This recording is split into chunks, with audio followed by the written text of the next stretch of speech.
What's up, you guys? Welcome to episode 5 of the G.I. Joe action figure reviews, as today we're going to look at one of my all-time favorite G.I. Joes, and that is Sci-Fi, released in 1986. There's something about this figure that just makes him stand out drastically compared to the traditional army men. Maybe it's the extreme vibrant light green outfit, or maybe it's the fact that he lives up to his name, with the aesthetics of the futuristic sci-fi looking design. Whatever it may be, man, this figure is badass. According to his bio, Sci-Fi lives in a world of slow motion. He takes everything really easy and is never in a hurry to get anywhere or do anything. With some intricate details about his laser rifle, it shares that if it's kept on target long enough, it burns through the object. Also noting that when he locks on target, he becomes a rock, stiff enough that a bird sits on his helmet and you won't even see the trigger finger move. Now that's a good storytelling. Looking at the figure, I will say despite being one of my all-time favorite characters within the G.I. Joe line, the condition of my figure is a bit dinged up, so hopefully one day I can buy a cleaner one, but for now, this will do.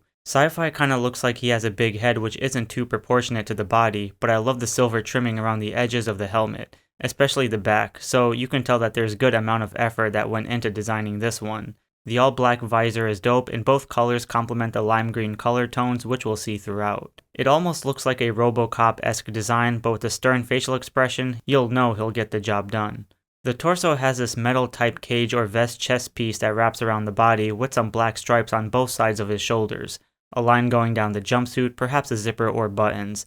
And if you look closely, you'll see pouches or other bonus details, but they seem to have left those uncolored. Therefore, it's kind of a bummer, but otherwise it would have been an even better figure. Now, one of my biggest issues with my version are not just the slight off-colored elbow joints, which I wish would have been consistent, but the cracked elbows annoy the hell out of me. I absolutely hate it when my figures get cracked elbows, and despite being an easy fix, I'd rather just look for a more mintier version, but I digress. The arms do seem to have unpainted elbow pads, unless that was intentional, but both wrists have these gadgets that can be associated to the black gloves. There's a sculpted on black belt with a silver buckle with some black pouches, as the rest of the bottom half of the figure is all lime green.